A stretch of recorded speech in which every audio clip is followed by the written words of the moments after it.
Welcome back to Round the Game, an honest conversation with people who have unique experiences to this game that we love. Today, super important guest, super valuable guest in my own heart. I've been on his show a bunch of times. It's about time I return the favor. You may know him as B-Ball Archives. You may know him as a huge Texas Tech Red Raider and Spurs fan. You may know him as one host of the Baseline Bums podcast. But today we're going to learn about Rob, the film and cinema lover. Rob, thank you for coming on. Really appreciate it. Thank you so much, Austin. I mean, I've been a huge fan of your content as well for so long, and like I said, like you said, you've been on the show, and I love the way your mind works and the way you think about things and the way that you just love like good civil discourse and conversations and the way that you approach everything. So obviously I'm going to hop on here and talk some movies, talk some filmmaking with you. Sounds like fun. Before we jump into the film aspect, of course, you are a cinematographer. That's what your trade is. I want the people of my audience, maybe someone who's new to both of us, just stumbling across this video. Who are you? Who is Rob, the Spurs fan and the basketball fan? How did we get here? Yeah, so a lot about my Spurs fandom. Obviously, if you know a lot about my background on the podcast, you know that I was born and raised in San Antonio. So that's a lot of the foundation for my Spurs fandom. And you know that there's not really a whole lot else professional sports wise going on in San Antonio. I was born in 1989. The Spurs were the only pro team then. They're still the only pro team now. So when you really want to grasp onto some San Antonio fandom, there's really not a whole lot else. So the fact that they're really the only thing there, and there's such a good family feel with the Spurs. They've always enriched themselves in the community, whether it's like food bank drives or doing some work with wounded warriors. So it's like, it's really a really easy thing to gravitate towards when you're a kid and you see a guy like David Robinson who looks like a superhero and he's built like a Greek statue, and you're like, whoa, I want to watch that guy play basketball. And so to me, it was really easy to get sucked into that world because not only was it, good athletically, getting outside, playing basketball and all that stuff for me personally, but I felt like just the Spurs and what they were building as a brand was so like just good and genuine and kind of wholesome too, if I'm being honest. I think that the way that the Spurs have operated over the last 20 years could definitely be categorized as cinema. When you're a kid, you kind of instinctually know that you like movies. Like I think you'd be hard pressed to find somebody who doesn't like movies. This is like music, right? Everybody just sort of likes music. But when did you know it was different for you? When did you know it wasn't this thing that I liked and rather it was something you wanted to pursue? I think it changed whenever I saw like a couple of movies that I was beyond, it was beyond entertainment for me, and it was like genuine curiosity. I saw like, E.T., Amadeus, Blade Runner. I saw like movies like that as a kid, and it was just like, okay, so a group of people got together and they just all made that. I was like, what, like, how would you eat? Like, how would that chaos even exist? Like, what would need to happen? And so that was really more of a, hey, I like this movie. I had fun watching it. And then it was kind of like, hey, this is a curiosity. This is something that I kind of want to find out more about. But like, it wasn't until many, many years after that until I figured out like, hey, you could do it for a career. I was me and my friends making some silly, stupid movies, for, a number of years, just kind of not knowing we're just kind of honing that craft a little bit. I would be remiss, the fact that we both run basketball channels, I would be remiss if I didn't ask you what some of your favorite basketball movies were. You named some great ones. Obviously, E.T. is a classic. I loved the original Blade Runner, just the way that they were able to frame everything in such a way. It's still an iconic movie. But as far as the basketball landscape goes, what are some movies that come to mind that are just at the top of your list as favorites? Well, I think of like just influential basketball movies. It has to be Hoop Dreams. I think that's like the first and foremost movie that comes to mind. And that really shaped the way the modern basketball documentary exists now. It's nothing was as immersive as that documentary, even though some of the stuff they were showing was really gritty, that the home environment for some of those players was, it really made you just feel for them and feel, uncomfortable in certain moments. And documentaries largely, when you looked at them in the late 80s and before that, they were like puff pieces. It was kind of like, hey, we're going to show you some highlights and show you this guy's career. And it's like, it was cool. But then Hoop Dreams came along and was like, hey, we're going to show you this kid that's going to go out for this team and really try to he's going to put all his eggs in this basket, and it's not going to work out. And you're going to feel a certain way about it. And to me, that was hugely monumental for the modern day documentary, and documentaries haven't been the same since. And you know obviously there's other ones that I love. Like, I can talk about Hoosiers all day long. I can, you know I really love, some ones that I think aren't as critically acclaimed, like, He Got Game and Coach Carter and stuff like that. But man, I just Hoop Dreams for me is goated as so monumental from a filmmaking standpoint. Hoop Dreams is great. I don't think it holds a candle to Joanna Man, but yeah, Hoop Dreams is pretty good. Well, I mean, I was gonna say Joanna Man, semi pro, and then Joanna Man for me is unironically one of my favorite movies. I will agree that it's not a good movie, but I'll watch it anytime that it's on TV. And while I'm going to give a little brief synopsis for anybody who's not in their 20s or 30s that hasn't seen this movie before. The whole premise is that this guy, Jamal Jeffries, plays for this team, and he is the worst of the worst. He is a locker room cancer. He's very, very talented, but no one ever wants to be around him. So he gets cut. He first he gets suspended by the league, and then he gets cut from his team. And there's a very funny moment that's still sort of relevant today. He's talking to his agent, and he goes, "Listen, just talk to another team. There's got to be somebody that wants me out there." And he goes, "Not even the Clippers want you, man. Like, you're toast." and it's funny that the butt of that joke still hasn't changed. You're Yeah, absolutely right. he comes up with this brilliant idea to present as a female to try out for the WNBA, to try out for the I forget, it's supposed to be the Charlotte's thing. I think just for like copyright reasons they did a different team name. I don't remember what they were called. But he tries out for this women's team. He's incredible. He plays a whole season with them, and then, comedy ensues.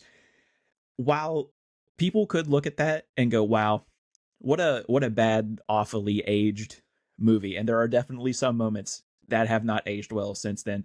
I think overall, there's a very like accepting tone to the movie and the whole situation in hand. There's a scene in the movie where Jamal, dressed up as Joanna, gets pulled over by a police officer, and he presents the police officer with Jamal Jeffries' license, and he goes, "This this isn't you. I don't who's Jamal Jeffries." And then he goes, "Well, that used to be me." And then there is, of course, this dumb joke about the snip snip and like this whole thing. Yes. But in that time, especially like early 2000s, you could have very easily played it for, wow, what a very obtuse, very silly thing. Let's make fun of that. But instead, they pivoted the joke and made the police officer want to transition as well. That was unheard of at the time. So the fact that they went down that route, really progressive in my opinion. Right. Honestly, like it went from being something that like you were honest, like, oh, you would kind of like honestly think it was kind of edgy at the time. And then now you're like, okay, what the heck? The Joanna Man is really like kind of like you said, is we're pointing to Joanna Man as progressive? Like what's going on here? Next we're gonna analyze the air up there and then say it's progressive as well. No, that movie is whitewashed and it's racist for sure. There's no two ways about it. But that's honestly, I haven't seen Joanna Man in a good minute. I need to go back and revisit that basketball classic. So good. And there's others like this as well. It's hard for me to not like White Man Can't Jump. Not a huge fan of the sequel, but it's really hard for those kind of classic basketball movies for me to turn down if I could watch them. Another like more modern classic too, at least in my opinion, is this movie called The Way Back with Ben Affleck. If you haven't seen it, you have to. It was on Peacock at one point. I don't know where it's at now, Incredible film. And Ben Affleck, for a movie that he doesn't get associated with, not like The Town or Good Will Hunting or anything like that, that's probably one of his best performances ever, like bar none. I'll have to go check that out because I haven't seen that, and I try to, you know, take a mental inventory of all the basketball related movies, so I can kind of just, you know, keep my list, you know, fluid and alive. But absolutely, so I'll have to go check that. You said The Way Back. Yep. Copy that. That's getting put on the list. Now that we've had this little brief hiatus of just geeking out about basketball movies, I want to bring the conversation back to you. You said that this was a skill that you kind of honed in after, and of course, everyone that's even semi familiar with or semi interested in this field has always had that home video that you made with your buddies, and it's bad, and you kind of want to do that. Outside of that, was there like an AV club for you in high school? Were you able to work on this craft while you were in your adolescence? Not particularly. I wish there was a sick AV club that had access to some equipment that we could use. It was mainly buddy of mine and a guy I still collaborate with to this day, James Powell, and also my really great buddy and my best friend. Both of them groomsmen at my wedding. So it's like these guys are guys I not only hang out with and chill with regularly, but I vibe with and create stuff that is stressful but very rewarding as well. So over the years we made a series of like sketches and films, and all of that really kind of crescendoed into a project that we did in 2014, 2015 called Glass, and that was a feature film that we released locally in San Antonio, and that was really what kind of made me feel comfortable about saying, "Hey, I can go out there and start shooting other people's films. I can go out there and start saying, "Hey, what's your budget?" I can talk about, you know, lens rentals, you know, are can we afford the Fisher dolly, or we got to go to the Dana dolly? Can we kind of get a Leonard Chapman telescoping crane? What cameras are we working with?" So it's like, you know, there's a lot of leveling up in between then, but that feature film Glass in 2015 was really that kind of marker for me that kind of said, "Hey, I'm ready to start doing this." Well, the fact that you were able to get Samuel L. Jackson in that film too is really just incredible stuff by you for your first project, man. No, no, no. It's a different film called Glass. I wish I could work with the great Samuel L. But no, it was a very rewarding project because not only, you know, was it big for me and create the stuff I was doing creatively, but it was a film that we were able to um, partner with the ALZ chapter of Southwest Texas, and actually be able to have multiple screenings, sell tickets, and then raise money for Alzheimer's research. And so that was like a very rewarding thing to kind of see a project that you did, you know, bring in some money, and then you get to hand the research center a physical check, and it's like, dude, that's. And then we raffled off a signed poster of it, and so it was, yeah, it was a really cool experience. But yeah, on to bigger and better things since then for sure. I have to ask you the cliche question when it comes to people who make films. Were there any directors, maybe even still now, that you grew up watching that impacted you in such a way, maybe not for your own style, but just that extra spark of, yes, this is the kind of career path that I want to chase? There are certainly directors that like I gravitated towards like how they told stories, but you know, like Akira Kurosawa, I think is a great example. If you've ever seen any of his films, or you've seen like Seven Samurai or like Ikiru or Yojimbo, or like, I mean, Yokohama, like, dude, like some like really great films where like all of his framing and composition is so intentional, it is mind-boggling. And then you do research on the guy and you find out that he creates a full life-size painting of each scene that he shoots. And so he's literally painting in the details that he wants to see in the frame, and how he wants things to unfold. And you know, I do storyboards on Studio Binder, and I set up, this is over the shoulder shot and blah blah blah, and stuff like that. But Kurosawa's out here like literally full size, human size painting, how he sees things. And so the attention to detail from directors like that is just, it teaches you like there's levels to this shit. Like you're not gonna out vision a guy like that. And so that's definitely one guy. But I also feel there's so many.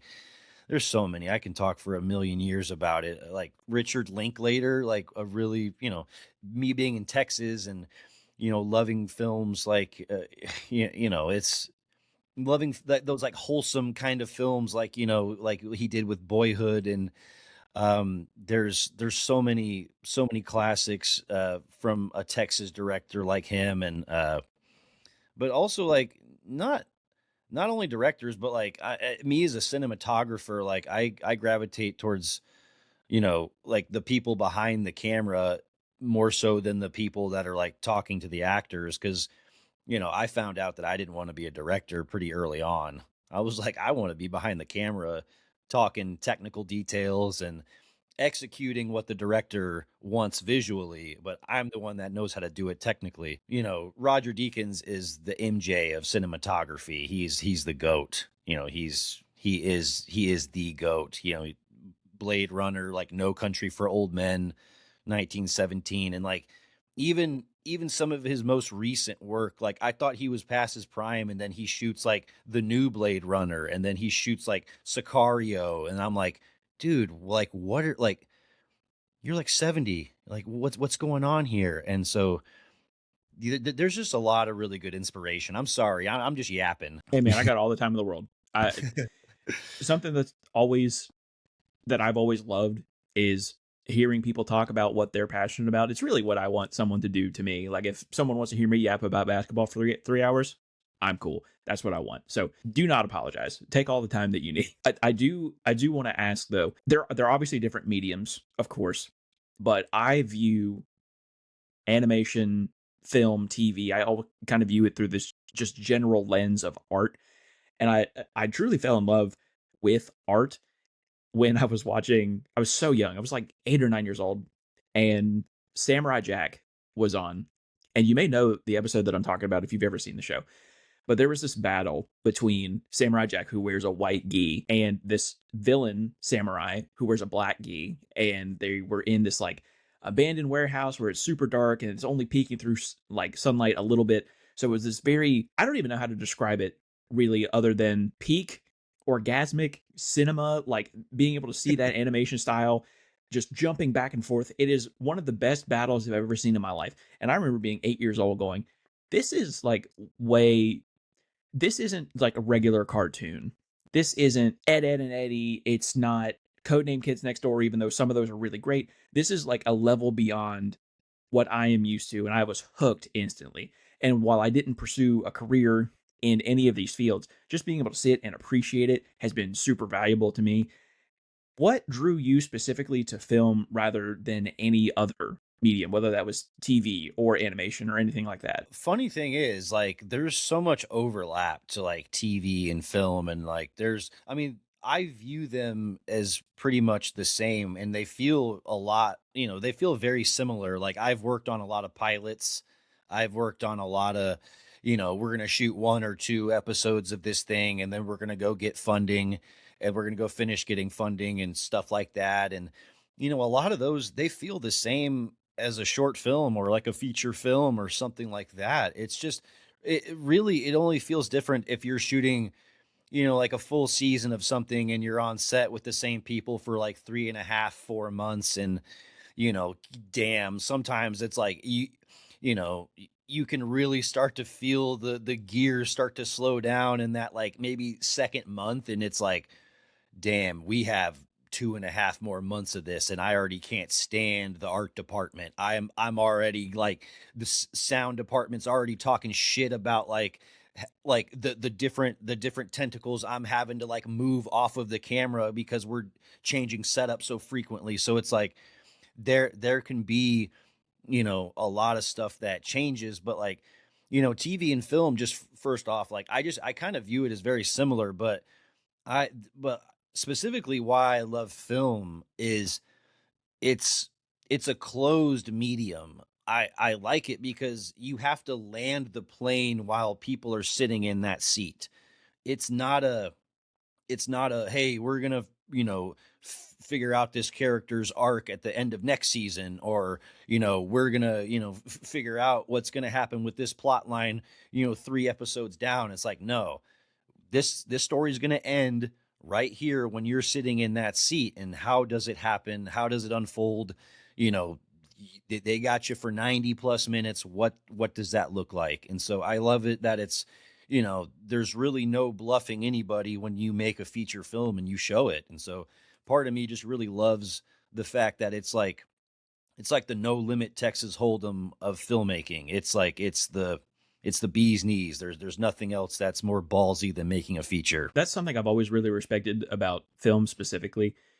You had for the longest time it was only 90 minutes. You were only running, 90-minute films, and if you were at the 2-minute mark, that was like seen as excessive. Now every movie's 2 hours long. You have 2 hours to go through 3 acts of this play. You have to establish the characters, you have to have the problem, then you have to have a resolution. When you compare that to TV, it's not 22 episodes anymore because streaming has kind of ruined everything. But the runtime of the whole thing is generally about 8 hours.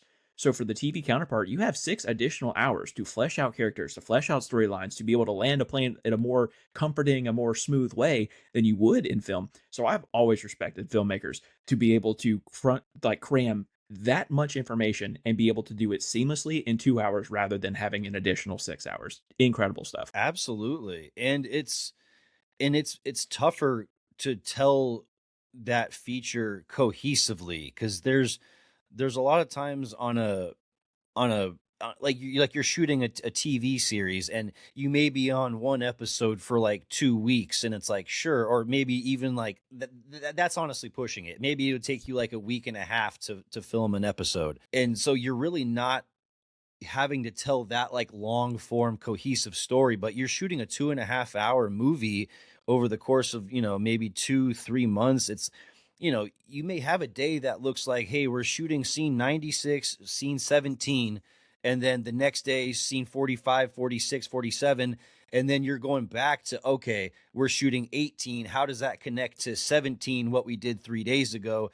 And it feels a lot more chaotic when you have to put all those pieces together versus when it's like, okay, that episode's done, forget about it. Next episode, that episode's done, forget about it. So it's just a little bit different, I guess. I feel bad, not feel bad for it. I feel sympathetic towards the people who are designated to like watch for continuity errors in movies because of, like you said, there you were jumping from scene to scene, and sometimes you're filming the ending before you can get to anything in the middle. Like this, the whole arc of it is what you said, very chaotic. So when and this happened in TV, but for the most famous one, probably the Game of Thrones, where there's a Starbucks cup on the table, big blunder, oopsie doopsie. But I mean, HBO treats that like a film production. Like that's a huge thing. And they were probably jumping back and forth as well. Now, if you're Oh doing it yeah. on Friends, right? If you're doing it on like a week to week sitcom TV, it's a little, I would be a little more bullish to you for dropping the ball there. But there's so many moving parts in this. I think a lot of times people like to view something and view it through this cosm of like the most simple nature of it. And for film, it's camera, shoot a thing, edit, done. But in actuality, there's hundreds of people that work on this project. There are so many moving parts, and it's probably one of the more difficult entertainment aspects in the whole landscape. Oh yeah. I think if people spent just you spent a feature film just shadowing everybody, your mind would be blown at how many 6-day weeks, 14-hour days you have, and how many times we got 3 locations this day and we need to pack up and load out, and you have a 3-ton grip truck, and it's like it's stocked full of gear that you are unloading, loading, unloading, loading. And I always say that it's equal parts creativity, but then the other half is you're a plumber, dude. You're like, I'm tightening things, I'm twisting things, I'm loosening things, I'm picking up heavy things, and just making sure that things are kind of fastened the way they need to be on whatever camera rig we're using. And it's I love it, but it's also pretty grueling. And I that's a great point. It's like a lot of people do think it's like we're just going to bring a camera out there and film stuff, but it's no, it's like my favorite person on set is my gaffer, is my head lighting technician, so I can tell my shout out to Mike Gonzalez, the guy I always hire as my gaffer, who lights my scenes beautifully. I'll be like, hey, I want soft daylight coming from over here, moons coming from over here. I want warm tungsten backlighting here from over here. And then I'll walk away and go have a conversation with the director, and he's working on it, and he's already doing it. So it's like, all those departments have to be working in unison. The organized chaos has to be flowing. But yeah, a lot of people, they don't know the half of it, to be brutally honest. I want to ask you this one last question before we start connecting our true worlds here, your love of cinematography and your love of basketball. Imagine for a second that you are the guy, you're the showrunner, you're the head honcho in charge, producer, the whole thing. I know that you don't want to be a director, but in this scenario, you're the whole thing. You're the lighting crew, you're the sound production, you're everything. What is your ideal project that you want to work on? The genre, give me a little bit of story, some cast if you want to. What's your passion project that you want to come to life? Well, I think just straight up passion project, it really wouldn't be something cast oriented, just because I'm so motivated by telling a Coach Pop documentary sooner rather than later. Just I've felt a really big sense of urgency to do it in a very real fashion. Especially now that his recent health concerns and stuff like that. I feel like it makes sense, because I had started to gather material years ago, like high school pictures and video from his, when he was in Merrillville, and just really rare footage of him in the military, and when he was like in Istanbul, like scouting players in there, like you just really just rare stuff. So like I have a lot of really good footage of some wonderful stuff. It's just I really need to get some interviews with some Spurs players and some stuff that, some really key stuff that doesn't exist. So that's kind of a roadblock for like my passion project. But like, I mean, if I had like $300 million and I could just make a film, and I could go get like Daniel Day-Lewis and Meryl Streep and Walton Goggins, Lupita Nyong'o, like Ethan Hawke, and give me like maybe Javier Bardem and Scarlett Johansson, and we could go make like a interplanetary drama, like I would be stoked about it. Like I have ideas right now.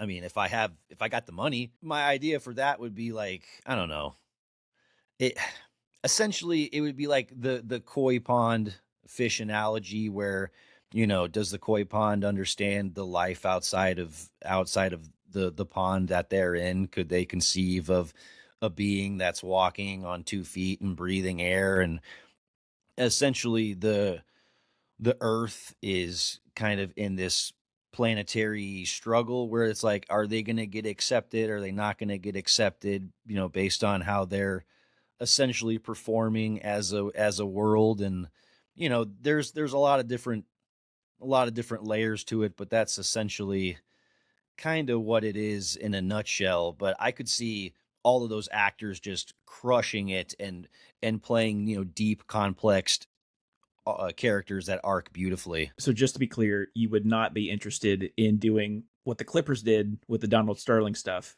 You have no interest in in spoofing a real life scenario like that. No, I don't. I've worked on some pretty bad stuff, but Did you ever get through it? Did you ever watch the whole thing? no, no, no, no.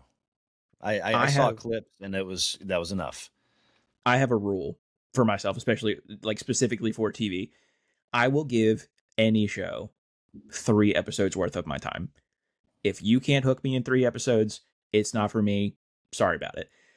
I got to the end of that 3rd episode, and it was like I had this huge weight lifted off of my shoulders. Like, thank God I don't have to watch this thing anymore. Truly horrendous. Chris Paul's actor was bad. Blake Griffin's actor didn't even look like Blake Griffin. It was truly putrid. And honestly, it's probably best that you don't want to go down that avenue because while I'm sure you would do a great job, the stigma around something like that is pretty bad. Oh yeah, and it's like, man, like some of the filmmaking, it wasn't bad, like some of like the actual technical cinematography elements, like I'm not hating on the people that are making the film technically, but it's just not. Yeah, you got to understand some stories just aren't worth telling, and just move on. To bridge our worlds together more, I think that the NBA specifically is probably the most dramatic league, professional sports league there ever was. And there, especially now, especially since the Stephen A. Smith of it all, there are more narratives around the game than ever.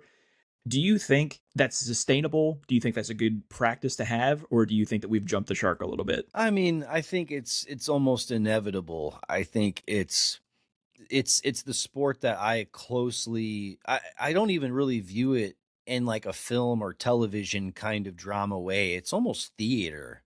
Like I view it as live theater to a certain extent, and you're playing in front of a packed house every night, and you have heroes, you have villains, you have supporting characters, and really that's kind of how I view it. And really I felt that as a player too. You go into an opposing place and you feel the booze and you feel that kind of tension you're creating, and especially when you score a basket and maybe you do it in a way that's got some flair to it, and you can kind of feel that energy shift. And it's very similar to how I've been in some live theater performances, and it's felt that kind of drama. And it's perfect because you have 5 guys out there at a time. That's like a perfect cast amount to have a lead, a villain, a couple of supporting characters, and a couple of guys that are just kinda, out there just to, kinda take up some space, like a background actor, like something, let's be honest, some NBA players are like that. Um, so that's almost how I view it to a certain degree. Is it's very similar to theater, and uh except with just a bunch of 6'8", 6'10" dudes. Well, I think it was Brooke Lopez who said that all the world is the stage and the men merely players. I'm pretty sure that was him. It could have been somebody else, but I doubt it. Again, this narrative factor, this is, and maybe it's because I'm a casual in other sports, and while you can always point to something, and this is connected to whoever, and they're competing for this thing, and sports by nature are about like a hero's journey, right? Trying to reach the mountaintop. I'm going to take this one off the board and use it as an example. Is there another player other than LeBron who I'm going to use as an example as like this perfect lightning rod for that? Because in my eyes, LeBron's probably the most perfect example of that. The chosen one, hometown team. He fails time and time again. It's like the trials of Hercules, and then he becomes a villain. He leaves it. He leaves his hometown to win somewhere else. And then there's a redemption arc in Cleveland. And then after you think that he's done, after 2018, you think that his whole career's done. He has a second act. And then it's just all these accolades. And this whole storyline couldn't have been summed up better. And I think even if you asked LeBron, he would still take all of those steps, including his villain arc. So outside of LeBron, is there a second perfect lightning rod for this whole narrative cinematic approach to this sport? It's hard to think of a better example than LeBron, because I think we can both agree he's the poster boy for kind of drama creation wherever he's gone, wherever it's been the decision or anything like that. It's like anything he's doing, it's going to draw eyes. But I also just view it as, you know, a lot of a lot of what we see is just kind of buzz from being in LA as well, because I also view Luca as kind of getting an uptick in that as well.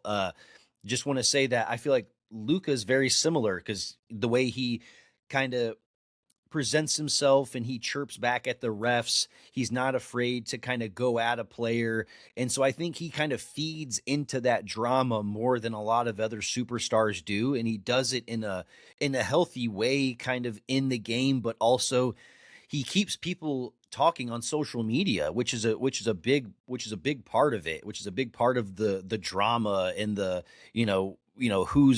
who's everyone talking about and who's everyone tweeting and commenting about, and a lot of that is Luca. So I gotta just say, just to kind of keep it all Hollywood right now, it really seems like LA has the two guys that are best at that. I mean, obviously you have guys creating negative drama for really weird reasons, whether it's like Zion getting like, OnlyFans models pregnant, or it's Ja Morant with like bringing guns to strip clubs and whatnot. But it's, I think when you talk about that theatrical drama and who's a lightning rod for it, I think Luca is probably going to be one of those guys moving forward that is potentially going to take that crown from LeBron as being, hey, after LeBron leaves, who's everyone going to complain about the most, and who's bitching about the calls, and who's but still kind of in those MVP conversations because they play hero ball. It's probably going to be Luca. I think too with Luca, there's this aspect of just like the human level of it, the portrayal of Luca by the Dallas Mavericks to send him to a different continent, a different country, whatever the case is, whatever parallel you want to draw here. And this wasn't his decision. This was cast upon him. This is like almost the inverse of what LeBron did. Like he was the chosen one for Dallas. Dallas accepted him as the city. It's Dallas's second son, sort of. And then all of a sudden, the villain of everybody's story in Dallas, Nico Harrison, just cast out this baby boy and had him thrown to the wolves. And this whole thing, Luca's honestly probably the best answer that you could have given outside of LeBron. Bravo. Absolutely. Well, I mean, it just makes sense because you need motivation, and you brought that up perfectly. It's like his situation right now, like, yeah, you're seeing him play aggressive and frustrated a little bit, but like who the hell wouldn't? It's like an understandable aggression. And I think, when we talk about characters and character arcs, it's like who has a more interesting arc right on the way than Luca does right now. I think we're all just kind of waiting to see what he's going to do next with this massive chip on his shoulder over the next, 2, 3, 4 years. When I think of basketball and cinematography colliding, I think about those end of season DVDs that used to run. I don't know if they still do now, but for the champions, they kind of recap the whole entire season. I know for a fact that in my old house in West Virginia, there is a Celtics DVD set from 2008 for that exact for the exact championship run. You may have had some for some of the Spurs runs. Is there a particular year in the NBA's history that you can view as the most cinematic? I would say a collection of maybe 2016 to 2017, just from recent years, probably felt the most cinematic when we talk about LeBron and the chase down block and the Kyrie three, and it leading to KD switching teams, and like one of the most, like, why did he do that kind of backstab moves that we've seen from a guy that is a top 15 player all time. So I think when we look at pure cinema and like one hero betraying another, and it just really feels like nothing has been bigger than what happened in that like late 2016 going into 2017. uh that that to me kind of feels like the biggest most cinematic. Hey, you know everyone is looking at their phone to see who said what about what's going on, and uh I don't think it's been as big as that since. I think that's general consensus as well. I think if you ask, especially people our age, what was the best NBA season, 2016. If it's not the first answer, it's definitely in the top three. Leading into that whole thing too, that was Kobe's last year. So like this 20-year run of dominance from him, the 5 championships, the MVP, like this whole thing, his star is dwindling. He's supernova. It's getting ready to explode. And then after that, after he hangs it up, then you start this Warriors dynasty where they go on this incredible run. It's the best team that we've ever seen in life. And just that whole like Jan 1 to December 31st, that entire year, incredible. Could not be topped. Absolutely. And that whole time, my Spurs were playing great basketball too. It's like we were still, riding Kawhi hard and developing him, and really feeling confident about our future. So it's like it was a situation where I was all just fully engulfed in basketball, and I was just kind of seeing everyone pit, hero, villain, and just man, it was it did feel like theater. I'm not gonna lie. Well, didn't you guys win like 68 games that year too? Of course, the Warriors were 73-9, and they went like 40-1 at home. We beat them on their home floor, by the way. The Celtics did, but wasn't that the year that you guys won the quietest 68 games in league history or something? Like truly peak basketball, just overshadowed by this behemoth of a team. Oh yeah, that ended up being our most successful home stretch of games over any season. And so it's like we played the best, honestly, basketball we've maybe ever played that year, and just yeah, it didn't matter though. Well, it didn't matter Yeah. for them either because they didn't win the ring. So really, who who got the last Yeah. laugh there? Yeah. I love that you came on. Obviously, we're friends. Been on your show a bunch of times. I love that I've been able to return the favor here. I love watching you geek out about something that you're passionate about. It really just warms the cockles of my heart. Before I get you out of here, I do have a couple questions for you. This or that. I'm going to give you a couple scenarios, and you have to pick one. If you're ready, I'm ready, and I have the first question for you. I'm ready. We've talked about how you have the anti desire to be a director. You've talked about some of the directors that really inspired you. I'm going to have to give you another cliche one here, so forgive me for that. If you can only watch one set of movies directed by one of these two directors, which set of movies are you picking? Martin Scorsese or Christopher Nolan? Oh, A lot of I'm heavy hitters probably for the both of them. yeah. Oh man, I can't believe I'm saying this because Hoyt van Hoytema is that's probably my favorite cinematographer, and he shoots all of Christopher Nolan's stuff. He shot Interstellar, Tenet, Inception. He shot so many great films, but I think I would have to go with Scorsese just because I can watch an old school gangster movie, a mobster movie, and kind of just vibe out, whether it's, Goodfellas, Casino, Hard Eight, it's like there's just so much rich filmmaking. Gosh dang it. But that's tough. But I think Scorsese slightly edges him out. That's fair. Both incredible directors, both have incredible teams, but it's really a toss up for me as well. I do love Interstellar. Tenet is an incredible movie. Probably one of the very few 10 out of 10s that I've ever given a movie. Just incredible stuff by both guys. A couple months ago, I had AJ on this channel as well when we previewed the Spurs, and I asked him the same question. So I'm going to ask this to you.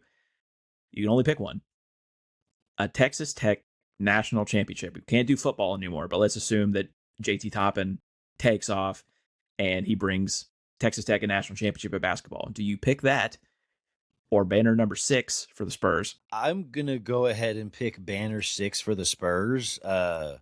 I love Texas Tech basketball. Do not get me wrong, but my love for the San Antonio Spurs outweighs my love for Texas Tech basketball and Texas Tech football. I mean, I'm and I'm saying that with love. I'm saying that, that's my institution I graduated from, and I have fond memories of, the Rawls College of Business and all my time there, but I still feel as if I got to go Spurs championship. Go Yeah. Spurs go, Portavita, all those things totally make sense. Absolutely. The race for Sace. And the last one before we start plugging all your stuff, we talked about it a little bit. I did not know prior that you had actually worked on some TV. You worked on some pilots and things. So I think this is a good question for you to end it on. Direct or showrun a TV series that goes 9 seasons, just like super incredible run, like Friends, think The Office, whatever the case is, just synonymous with culture. Or you have a one hit wonder movie that does $1 billion globally at the box office.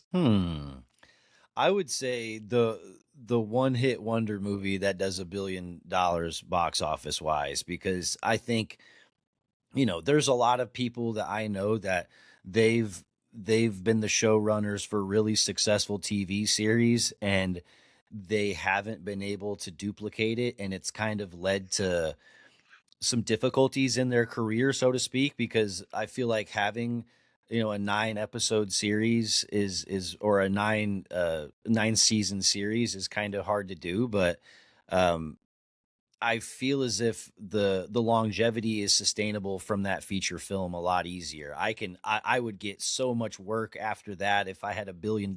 Every studio would be lining up to just give me money to shoot whatever the hell I wanted. And that's not necessarily the case if you're doing a TV show per se, if that makes Well, that's one sense. of those things too. The number, the billion at the box office, it's so rare. It's like this esoteric thing for directors, and James Cameron has four of them. Like, and just an incredible run from him. Of course, it's the three Avatar movies and Titanic. And Titanic, I don't think made it until it was a like a re-release in the 2020s. I don't think it was that way. Either way, he has four of them, and he's the only one with more than two. I think just incredible stuff from him. So yeah, if you can end up like a James Cameron, that seems pretty good to me. Oh yeah, I mean, he's a marketing genius and knows how to distribute his films, and that's such a huge part of it. It's like knowing the audience and knowing how you're going to make your money back. It's like I've worked on so many films where they don't see the light of day in the United States, and all of a sudden I'm hearing that this movie made its money back in China or in India, and I'm like, holy crap! I didn't know this movie made all that money over there, and it's got to find a market somewhere. I think this is a great Oh yeah, episode. Love being able to chit chat with you about this, about something that you're passionate about. Before we get out of here, plug all your stuff. Of course, the host of the Baseline Bums podcast, you're doing post game recaps. Been loving those and on the live streams. Where else can people find you, and what else are you working on? absolutely. Like you said, the Baseline Bums podcast, we're everywhere. Instagram, TikTok, Twitter, YouTube, all that jazz. But yeah, I also have a couple of feature films. If you search them, you can find them on various platforms. I'm not sure where they are right now, but Bloody and Bruised. It's a music documentary that is out right now, and then also a silly horror movie called The Weed Hacker Massacre that is out as well right now. If you want to laugh and just watch people die in some really silly ways, yeah, that's out there as well. So you can get a sense of my cinematography work and whatever. But those feature films are out there, and yeah, I got a lot of other cool stuff on the way for the Baseline Bums and Burger Boys, more burger reviews on the way. So all of it on the channel. So follow us, and we appreciate it. Can't go without mentioning the merch that's going to come out soon, by the way. You're repping it right now. Be on the lookout for that very Absolutely. soon. Absolutely. And we will be sending you a hat free. And then I also have a very nice Jason Tatum collectible tin that I will be sending you along with the hat as well. So definitely more gifts for you on the way, my dude. Love it. I'll wear it like a badge of honor. Believe me. There you go. I love it. Again, appreciate you being on. Appreciate the friendship that we have. All of your links are going to be in the description below. Hey, while you're down there, check my links to Twitter, Instagram, TikTok, Blue Sky, literally everywhere. Also have a Discord community that I'd love for you to be a part of. That's going to do it for Rob. That's going to do it for me. Be kind. Tell somebody you love them. We'll see you in the next one. Barely scraping by. Trying to stop puffing. I'm trying to be one of the greats.